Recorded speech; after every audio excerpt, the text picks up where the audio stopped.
नमस्कार, मैं रीमा प्रसाद। इस वक्त आप देख रहे हैं बारूद, और बारूद में आज बात उस चिंगारी की करेंगे जो आए दिन भड़कती रहती है। हम बात कर रहे हैं AIMIM के सुप्रीमो असदुद्दीन ओवैसी की, जो कॉमन सिविल कोड के मुद्दे पर इस कदर भड़काऊ बयान दे गए कि माई के लाल और मुसलमानों को पंचिंग बैग बनाने तक की बात कह डाली। बारूद में आज हम जानने की कोशिश करेंगे कि आखिर ओवैसी मुसलमानों को भड़काने में क्यों जुटे रहते हैं।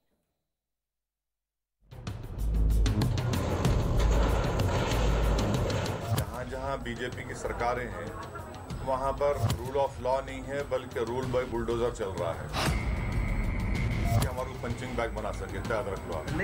सुनिए आप, नहीं सुनिए, हम पंचिंग बैग नहीं है, हम इंसान हैं, भारत के नागरिक हैं। अगर कोई ये समझ रहा है कि पंचिंग बैग है तो ये गलत समझ रहे हो लोग। ओरिजिनल भड़काऊ भाईजान असदुद्दीन ओवैसी ये कहते हैं मंच से कि अल्लाह तेरी उम्मत पर जुल्म ढाया जा रहा है। उनका मतलब है मुसलमानों पर जुल्म ढाया जा रहा है। नहीं, आप हर मुसलमान लेडीज को पूछिए, कोई नहीं चाहते कि मेरा हस्बैंड 3 शादी करे, कौन चाहेगा? तो ये UCC मेरा समस्या नहीं है, ये मुसलमान माँ और महिलाओं का समस्या है। कोर्ट का जो फैसला हिजाब पर आया, ये उन पर जुल्म है क्या? जो लाउड स्पीकर मंदिर और मस्जिद से बिना कोई भेदभाव के उतारे जा रहे हैं सुप्रीम कोर्ट के ऑर्डर का पालन करते हुए, क्या ये उनके लिए जुल्म है क्या? अगर समाज में मुसलमान महिला और माँ को कोई दिन जस्टिस मिलना होगा तो ये ट्रिपल तलाक कानून का बात UCC भी होना ही पड़ेगा।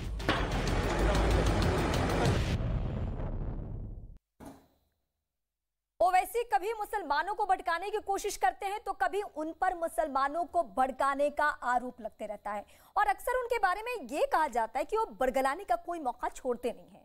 यूनिवर्सल सिविल कोड के मुद्दे पर तो ओवैसी बुरी तरीके से तमतमा उठे। हैदराबादी भाईजान ओवैसी के इन्हीं बयानों पर अब छिड़ गया है सियासी घमासान।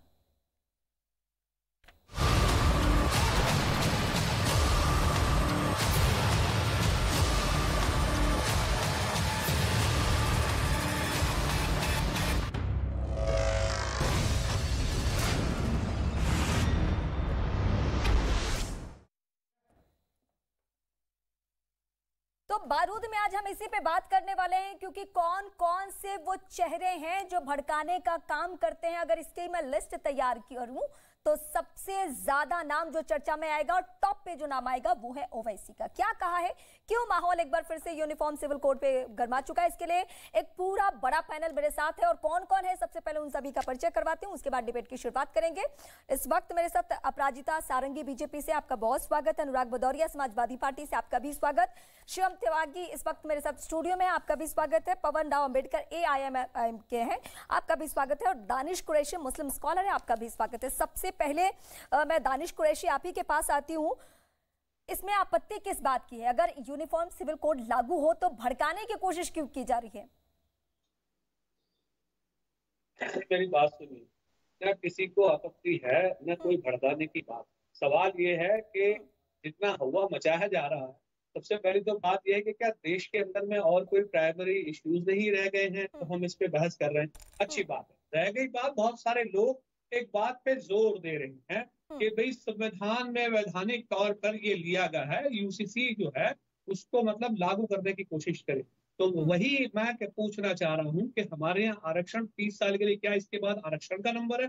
30 साल के लिए उस वक्त की उसकी समय मर्यादा तय की गई थी, क्या इसके बाद उसका नंबर है? तो प्रॉब्लम ये है कि हमारे जो मूल प्रश्न है, जो मूल प्रॉब्लम है, उस पे से फोकस हटाकर भारतीय जनता पार्टी की केंद्र की और जिन राज्यों में उनकी सरकार है, ये लाइन आपने अपने बचाव के लिए भी तैयार किया है ना, कि जब हम आपसे UCC पे बात करेंगे तो आप अपने बचाव में ये कहेंगे कि मुद्दों को भटकाने की कोशिश है। बात मुद्दों को भटकाने की, मैं प्रैक्टिकली आपको एक्सप्लेन करता हूँ। मुझे बताइए बुलडोजर आप देश में आरोपियों के घर पे चला रहे हैं, क्या चीन के उस अवैध कब्जे पर जान बुलडोजर की जरूरत नहीं है? ये बुलडोजर की जरूरत नहीं है। ये अलग दिन अलग मुद्दा। आज हम यूनिफॉर्म सिविल कोड पे बात करें तो सिर्फ इस पे बात करेंगे। मुझे बस बताइए, आप यूनिफॉर्म सिविल कोड पे बात करते हैं। यूनिफॉर्म सिविल कोड पे बात मैं समझना चाहती हूँ इस वक्त जो मेरे दर्शक है वो समझना चाहते हैं यूनिफॉर्म सिविल कोड से क्या परेशानी है, दिक्कत मुझे जानना है। ओके, मैं आपको बताता हूँ यूनिफॉर्म सिविल कोड क्या। इसी नरेंद्र मोदी की सरकार ने नागालैंड में अलग पासपोर्ट दिया, क्या कुछ दिन के बाद हम वीजा लेकर जाएंगे, ये यूनिफॉर्म सिविल कोड है क्या? साउथ के अंदर में राष्ट्रभाषा हिंदी स्वीकारी नहीं जा रही, उसको लेकर ये कहा गया कि हम अलग देश द्रविड़ा नाडु मांग लेंगे, क्या ये यूनिफॉर्म सिविल कोड होगा? 370 के बाद आज की डेट में भी कश्मीर के अंदर में हम हालात देख रहे हैं, हालांकि हालात धीरे धीरे जा, क्या ये सवाल ये है, मैं वही कह रहा हूं कि समानता की बात जो ऑलरेडी लॉज एग्जिस्ट करते हैं उसमें अब तक नहीं ला पाए, तो ये नया शगुफा अपनी राजनीति बचाने के लिए अपनी सरकार। लीडर मेरे साथ है तो उनसे मैं सीधे पूछ लूंगी।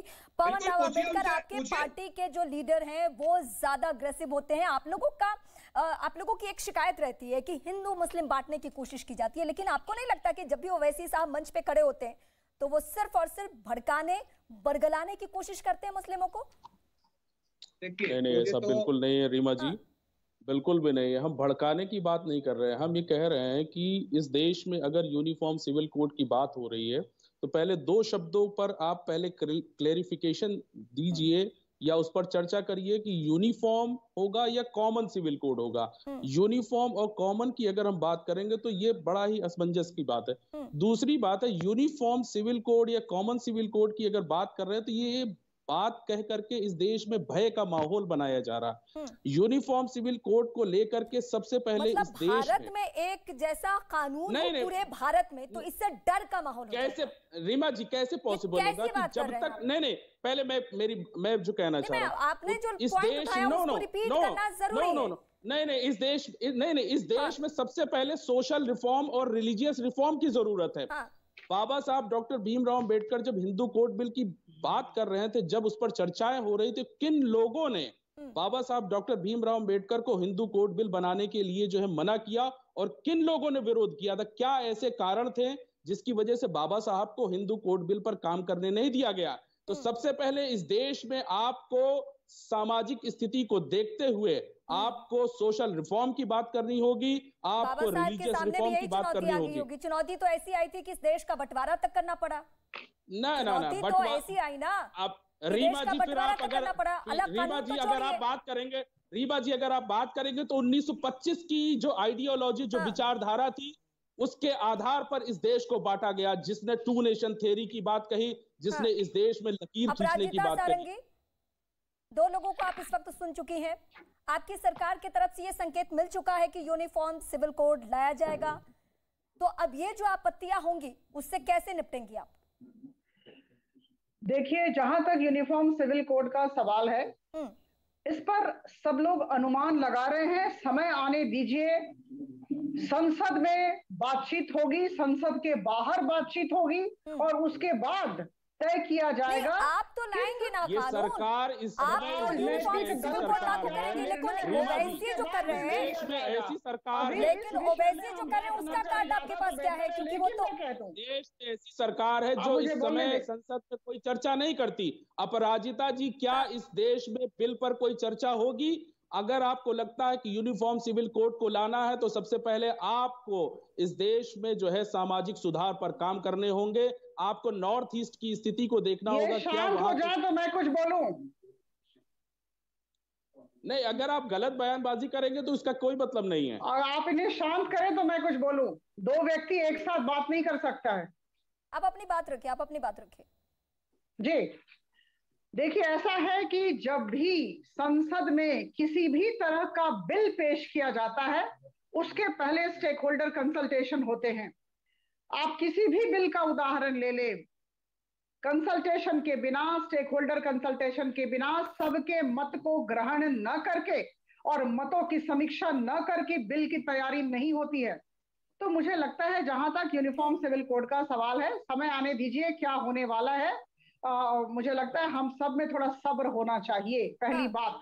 दूसरी बात मैं कह